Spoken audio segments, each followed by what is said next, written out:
ako papayag na maghihiring-hiringan kayo dyan at I will have you arrested.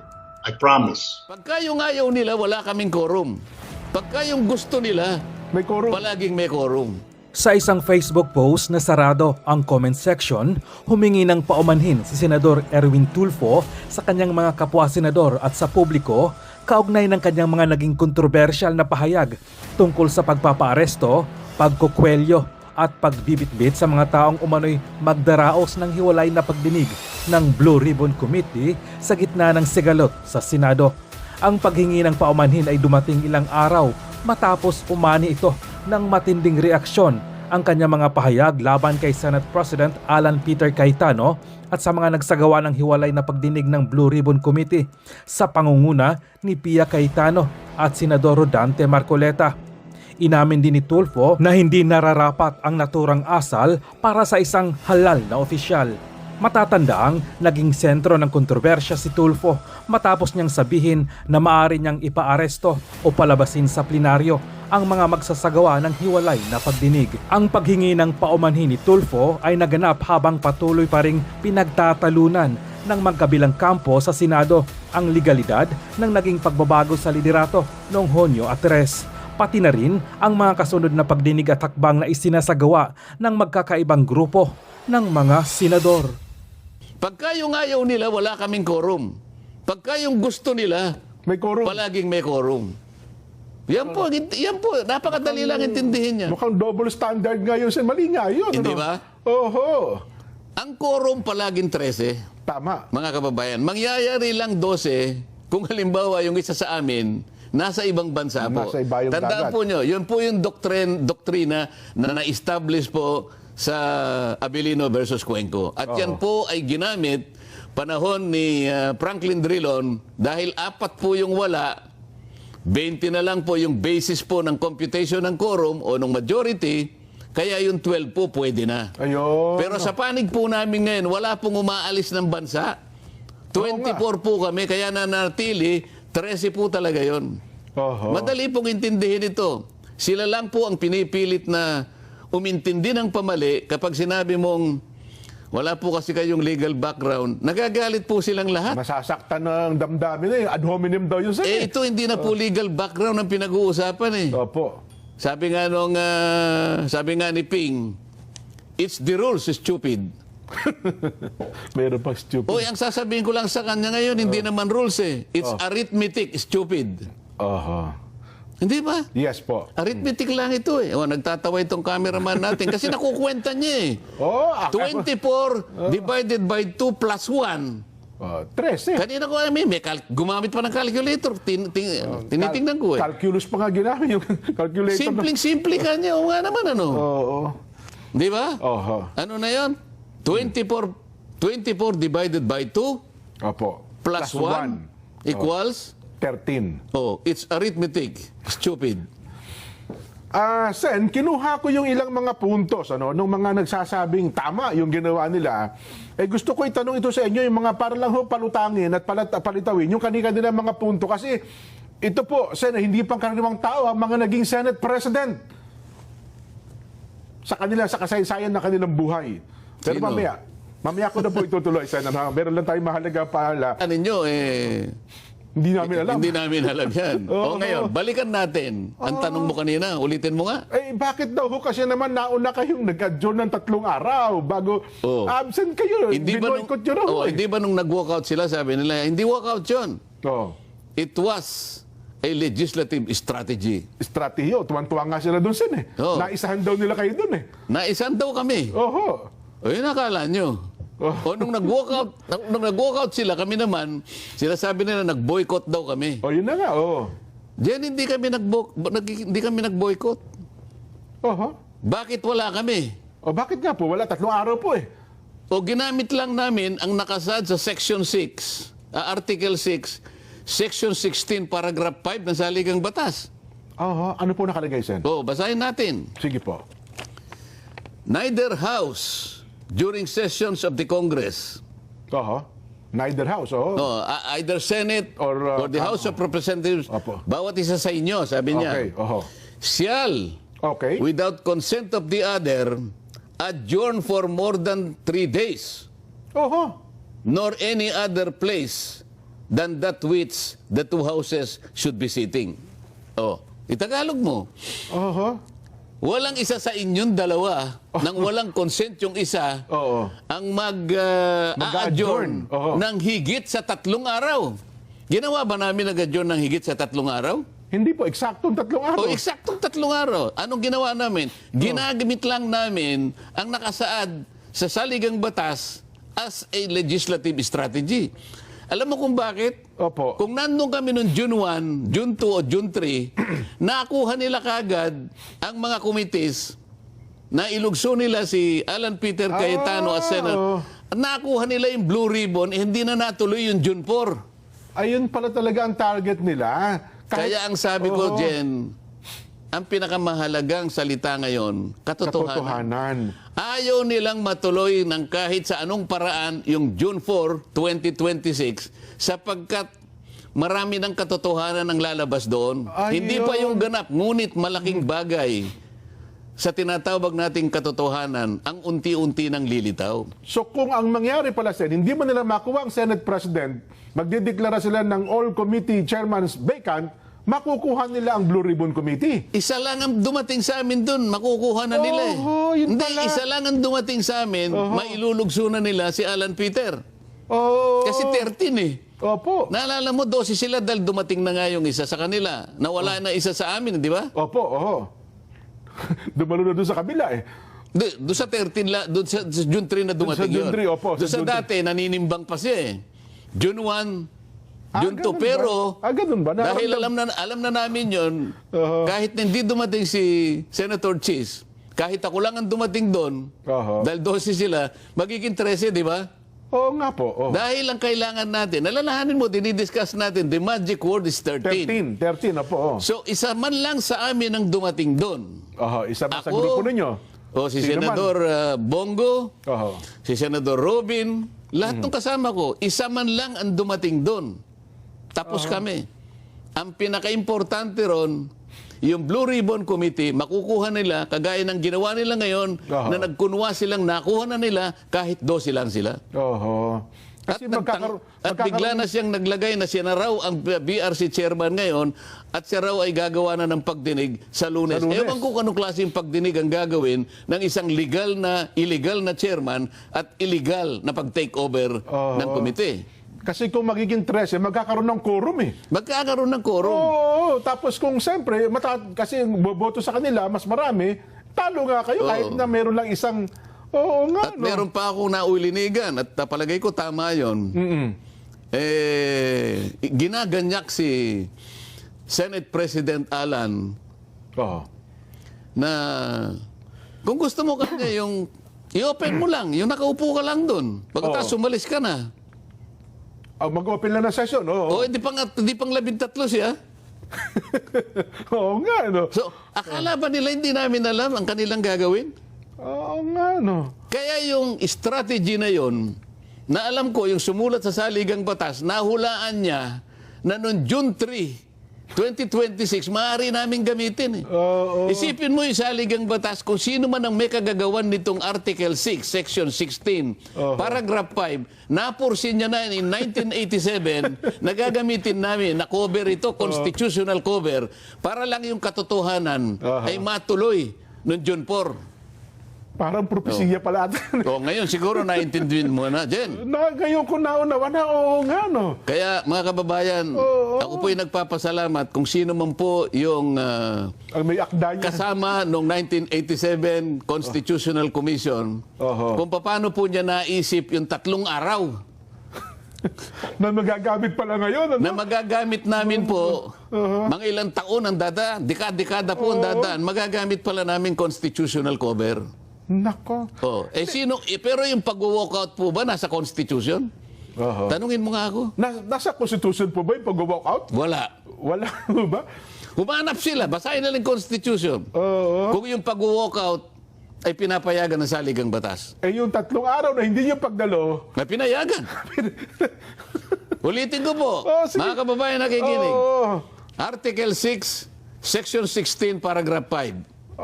Kung sino man po yung sumulat noon 1987 ito, Jen. Opo, 1987 Constitution na. 2026 na tayo. Opo. Ilang taon yon? Pakicomputer. Mathematician. Oo. Cameraman. Oo, yan, may hawak na, no? Ilang taon na yon? Oo. 1987. Kahina To nitong mga 2026 mathematician minus natin. 1987. Ilan? 39 years na po. Tama ba? Isipin mo, sinong makapagsasabi na yung taong kinasangkapan ng tadhana 39 years ago, nakita niya Na na dahil sa pangangailangan na mabunyag ang katotohanan, pwede naming gamitin Oo. itong isinulat nila na bahaging ito ng saligang batas. Parang paunang ano ho yan, ano? Parang ibinigay sa amin ito eh. Kasi ang sinasabi nila, Sen, dapat na po in-advise nyo ang lower, lower chamber. Basta ang sinasabi ko sa iyo, meron kaming constitutional cover. Ang sinabi niya, bawal sino man sa inyong dalawa Oo. nang hindi kayo nagko-consent sa isa't isa Oo. na magpasya kayong mag-adjourn ng more than 3 days.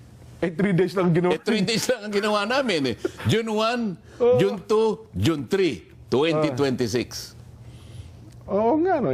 Baka hindi nila nabasa. Nabasa lang nila, Abilino ko, decision. Yan ang alamin nyo. Pero yung sumulat nito o kinasangkapan ng tadhana na sulatin ang bahaging ito ng saligang batas ay isang anghel. Ayo sa saligang batas mismo, Jen. Para sa ganun, patunayan natin kung sino ang nasa legal. Tama na ko, Sen. Tama kayo kasi parehas gumagamit ng saligang batas, ha? Oo. Kaya kami mga pangkarumang mamamayan, eh. Gumagamit sila ng batas ng pamali. Ayun, Kinakailangan maliwanagan natin. Kaya naman kahit na hirap na ako sa aking mga gawain dyan, Opo. talagang pinipilit kong makarating dito dahil alam ko maraming mga tao ang naghahanap ng katotohanan kahit na pamali ang kanilang pagpapaliwanag. At may naliligaw, Sen, ha? Ay talagang yun ang sinasadya nilang gawin eh. Manlin lang at manligaw ng ating kababayan para hindi nila malaman ang katotohanan. Opo. Diyan magmula nung June 3, 2026 hanggang ngayon. Yun po yung Wednesday, Sen, at Senate adjournment. Sinidje. Actually, Senate, yung opo. Sinidje na yan, matagal na yan eh. Inulit lang nila, baka nakalimutan nila na merong Joint Resolution number 4. Ang nakapapirma ron po ay si dating Speaker Martin Romualdez at saka si dating Senate President Chis Escudero. Okay, Joint Resolution number 4. Oo, na sinasabi talaga yung June 6 hanggang July 26. Sinidye na yan. Okay. Inulit lang nila. Marami silang pagkakamali. Una ng pagkakamali, baka hindi nila nabasa ng tamang-tama yung saligang batas. Gusto ko magsimula doon, Jen eh. Opo. Doon sa rule, di saligang batas muna, Jen, para hindi tayo magkamali, ano? Opo. Sabi ng Article 6, Article 6, opo. oo, Section 16, Paragraph 1 ng ating saligang batas. Basahin ko na sa English yan. Sige Madali na po. namang makaunawa ang ating mga taga-subaybay. Magagaling lahat yan eh. The Senate shall elect its President and the House of Representatives its Speaker by a majority vote of all its respective members. All of its respective members. Dalawang chambers kasi ang legislature dyan. Isang Senado Isang kamara. at isang Kamara, kung tawagin natin ay House of Representatives. Opo. So sabi niya, ang Senado, i-elect niya yung President at sa panig naman ng House of Representatives, yung Speaker. Isa lang mga standard by majority vote of all its members. Ayan, opo. Ngayon, ang Senado madaling kwentahin kasi 24 lang yan kahit anong 24. gawin mo eh. Ang House of Representatives, depende kasi kung ilan ang na-create na na distrito. Opo. So naglalaro yan sa between 300 to 310, ano? Yeah. Plus yung yung party list representative. Pero wag Opo. tayong mawawala. Pag-elect ng isang leader ng Senado at saka ng House of Representatives, ang palaging ginagamit ay yung majority of all members. Opo. Of Ngayon, all members. Binibigyan natin ng emphasis yun, no? Yung of all members. Oo. Opo. Actually, yung iba, binibigyan pa ng distinction yung of all members saka yung of all its members. Pareho naman yun eh. Okay. Doon sila gumagawa ng kung ano-anong kadahilanan para pilipitin ang nakasiulat na napakasimple. Opo. Okay? Majority vote of all its members. Okay. Dito, respective. Kasi either House ka or Or- Senate. So, puntahan natin ang Senado. 24 ang members. Walang pagtatalo ron. Yes po. Tama. So, ang majority ng 24, ang pag-compute ng majority is 50% plus 1. Yes po. Sa mga tweed, ang kalahati ay 12 plus 1, 13. 13. Oho. Palagay ko doon ay hindi pagsisimulan ng debate yun eh. Oh, kahit Mali- bata maliit po, alam na Oo, yun, Sen. malinaw Opo. na malinaw. Opo, oho. Ngayon, puntahan natin naman yung rules ng ating Senado. Okay. Yung rules ng Senado ay kailangan natin puntahan para malaman natin kung consistent siya doon sa sinasabi ng saligang Masaligang batas. batas, oho. Oo. Nasa Rule 2 naman ito, Section 1 dyan. Ano? Opo. Ng- Senate rules na po yan, ha? Senate rules na to. Yes po. Rule 2, Section 1. Sabi niya, the Senate shall elect in the manner herein provided a president, Opo. a president pro tempore, Okay. a secretary, and a sergeant at arms. So yung apat na yung posisyon, oh. These officers Okay. shall take their oath of office before entering into discharge of their duties. So, punta tayo ngayon sa Section 2. The officers of the Senate, binanggit ko na sa iyo kanina, yung Yes po. apat, the Senate, the Senate President, pro tempore, Senate pro tempore, Secretary, Secretary, Sergeant and at Sergeant at Arms. Sabi Opo. niya, the officers of the Senate shall be elected by the majority vote of all its members. Under the rule of all its members. So pareho rin, sabi niya, by the majority vote of all its members. Opo. O ede, paano ngayon yan? 24 ang ang senators. Oho. Sa makatwid, mapa saligang batas, mapa sa tuntunin ng Senado, nire-require na ang pag-i-elect ng mga opisyalis ng Senado, ito at the beginning, itong apat lang, ay sa pamamagitan ng majority of all its members. Ayun, oho. Ngayon, na-compute na natin kanina, ang majority ay 13. Yes po. Kung sa Senado ang pag-uusapan, Sa Senado. tama kayo. Ngayon, ang sinasabi nila ngayon, dahil 12 lang sila dyan eh. 12 lang sila nung sila'y gumawa ng mga actions na nag-elect sila ng Senate pro tempore, Opo. Noong June 3 ho yan, naganap. Opo. President pro tempore, Opo. pagkatapos nag-elect sila ng acting Senate President, Oho. nag-elect sila ng Sergeant at Arms at nag-elect sila ng Secretary. Ngayon, dahil 12 lang sila, nangangatwiran sila dyan at ginagamit nila yung isang jurisprudence. Ito ay yung Abilino versus Cuenco. Ayan, Okay. opo, oho. Akalain mong itong jurisprudence na ito dyan, 1949 pa. So 1949, under 1935 Constitution po ito. Oo, 1949. Opo. Alam na alam ko dyan, 1-year-old ka pa lang nun. Video mo, naglalakad-lakad na po ako noon.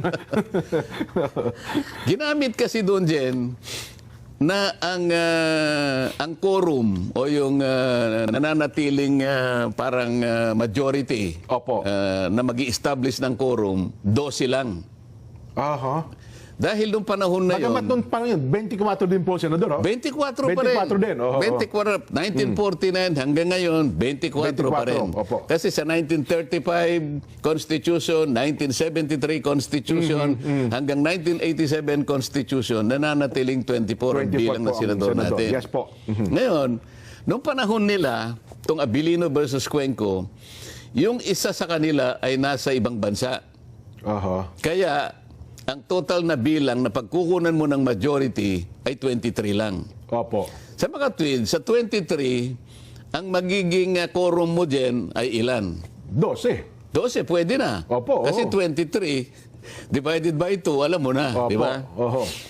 Sa mga tweed, tama lang dahil sinabi ng Korte Suprema na tama yung ginawa nila dahil yung isa sa kanila ay wala sa jurisdiction ng Pilipinas. Aha. Okay? Opo.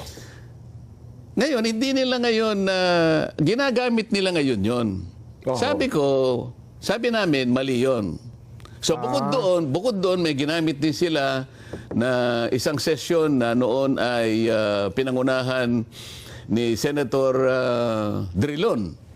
Opo. Noong panahon naman na sila ay nakapag-establish ng quorum na 12, 2015 ata yun, Sen, ano? 2015 yata 2015, yun. opo, oo. Pero nasa record, 4 naman na senador ang nasa ibang bansa.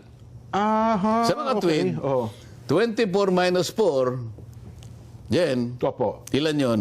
20. O, ano yung majority o ano yung quorum Oho. ng 20? 11. 11. Eh, may 12. Di lalong maganda. Sobra, opo. Oo. Anong ibig sabihin nun? Ginamit ni Franklin Drilon yung jurisprudence ng Abilino Cuenco. Yun ang kauna-unahang application nung kaso ng Abilino versus Cuenco. 2015, 1914. Kabisado niya yun dahil abogado siya. Yes po. Di ba? Tama naman yun. Dahil ang doktrina na establish, kapag ka ang isang senador ay wala sa Pilipinas, Ayun, siya ay outside the coercive jurisdiction of the Senate.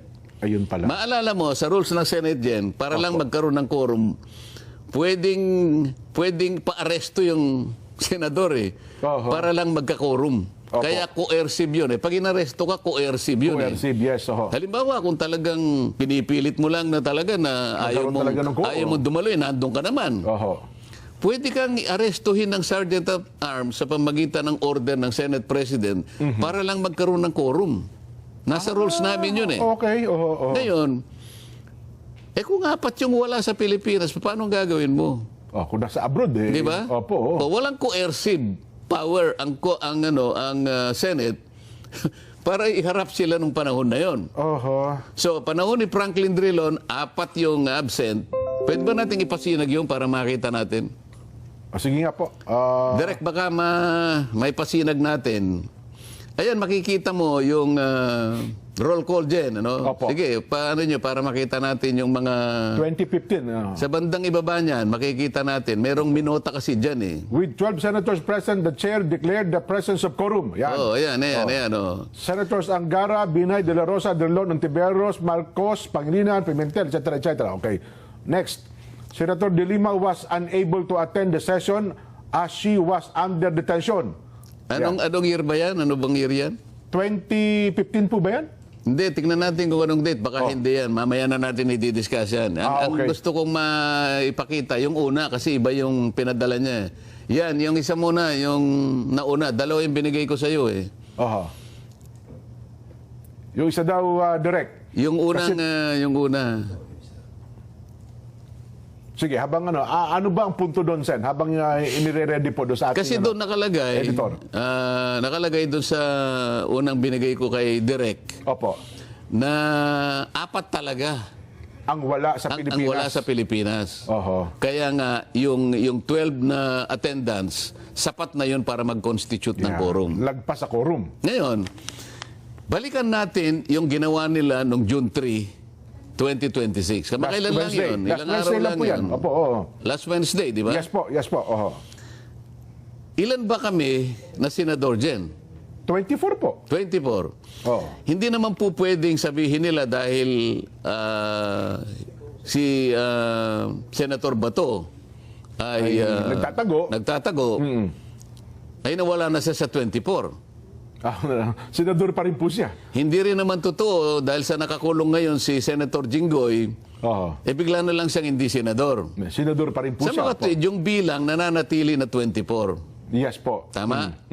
Ngayon, ano ngayon ang quorum ng 24? Di 13. 13. Oo. Ang buong akala nila, nung sumama sa kanila si Senator Cheese, Na umattend doon sa session. 2 ang bilang ni Senator Cheese. Na kunwari invisible yung isa, pero nananatiling 12 lang. Ngayon, Jen, ang sinasabi ng saligang batas kasi, Jen, makakapag-transact ka lang ng trabaho mo. Bilang senador. The Senate can transact business or do business kung majority. Di ba? Ngayon, 12 lang yun, Jen Paano ka ngayon makakapag-transact ng business ng Senado kung wala yung required na mandatory na 13? Okay. Nag-elect sila ng Senate President pro tempore. 12 lang sila, Jen. Illegal yun. Kasi ang kailangan mo talaga ay 13. Pagkatapos, ang sabi nila, acting president si Senator Gatchalian.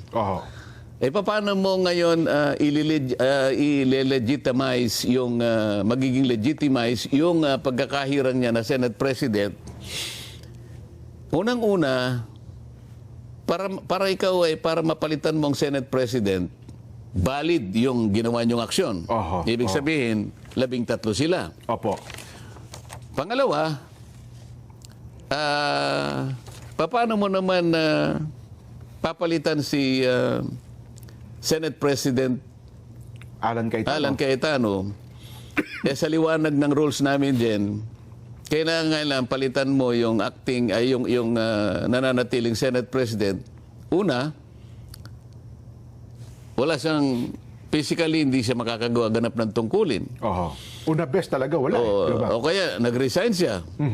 O kaya namatay siya. Ayan, O incapacitated. kaya talagang incapacitated na permanently. So magtatalaga ngayon ng acting Senate President.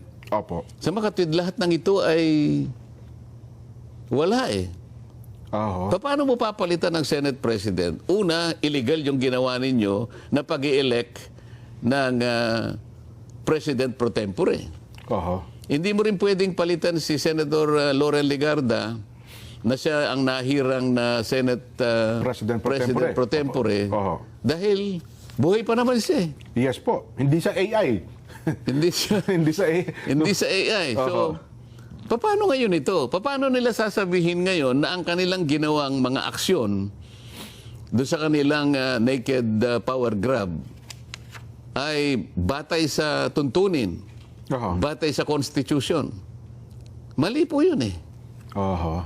Yun ang unang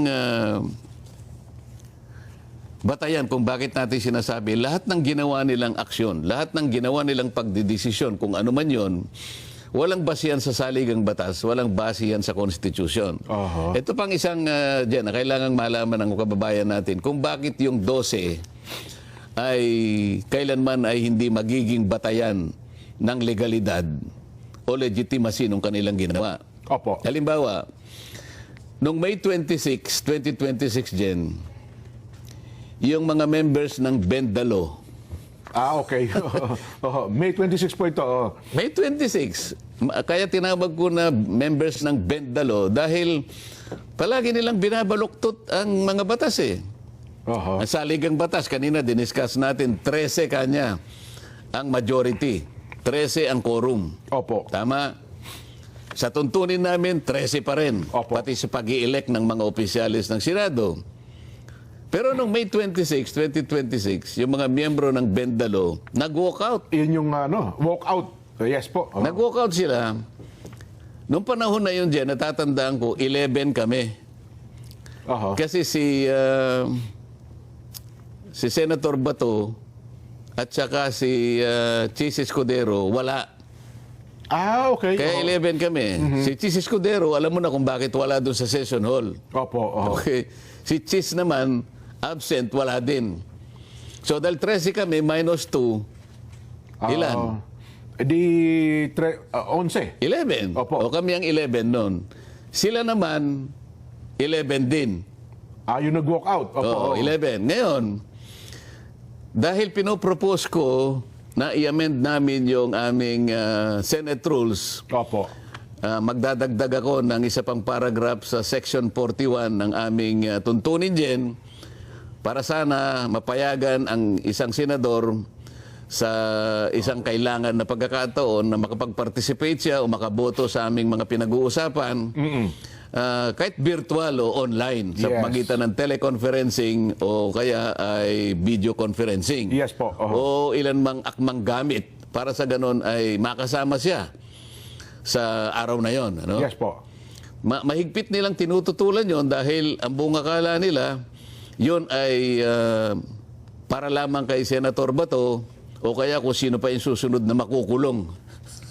Kung sino man. Oho. Noon naman, hindi pa naman nakakulong si Senator Jinggoy. So Yes po. inaakala nilang makukulong sa amin si Jinggoy, si Senator Joel. at saka si Senator Chis dahil pare-pareho na silang may kasong plunder eh. Yes po. Pati nga ako, pinlander dyan, di ba? Oho.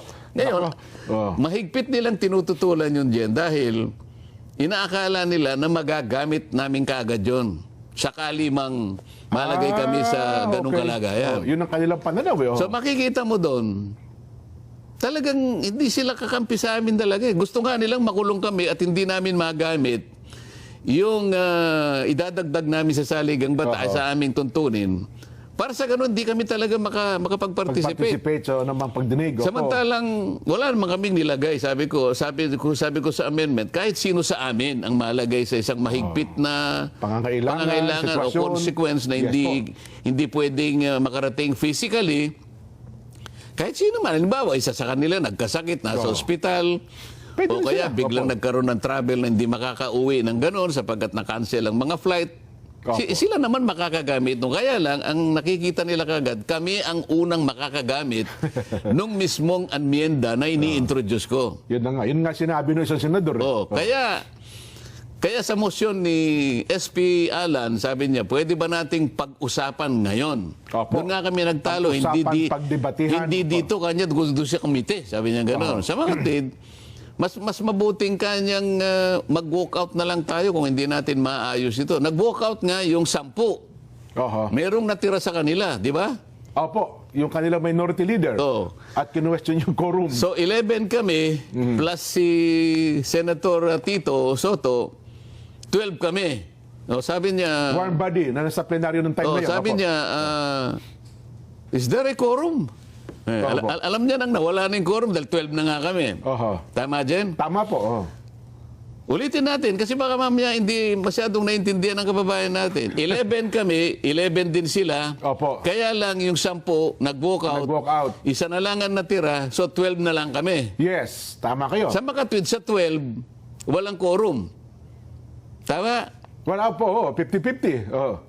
Wala nga. Dapat ang quorum kasi 13. Tandaan mo din, ha? Baka pati ikaw nawawala. Kaya ako sinasabi ito, nung 12 na lang kami, sinong nag-question ng quorum? Si Senad Tito Sen. Sabi niya, minority leader. Do we have a quorum? Wala na, dahil 12 nga eh. Oo nga, naka-record yun. Bakit nung ginawa nila na June 3, pinipilit nila na merong quorum? Oo nga, no. Oo nga. So, they questioned the same number of quorum. 12 din yun. Pero ginamit nila noong June 3. Hindi pa naman malayo yung May 26 eh. Sa June 3. Tsaka tanda ko yun, Sen. Halos isang linggo pa lang. Tama kayo. Yan ba mahirap intindihin? Nung kami 12 na lang, tumayo ang Tito Sen, sabi niya, kinuwestiyon yung do we have a quorum? So napilitan kaming mag-adjourn dahil wala ng quorum eh. Bakit nung gumawa sila ng ganito, 12 lang sila, noong Miyerkules, kung ano-anong mga ngatwiran ng ginagawa, Quezio, Abilino versus Cuenco, hindi po ninyo magagamit yun eh. Oo nga. Ngayon siguro, naisip mo na dyan, ano? Oo nga, ngayon ko lang na-realize na. Kailangan maipaliwanag nating mabuti ito eh. Sila mismo ang kumwestiyon ng quorum dahil 12 na lang kami. Pero pinipilit nilang may quorum kahit 12 sila, pagka gusto nila.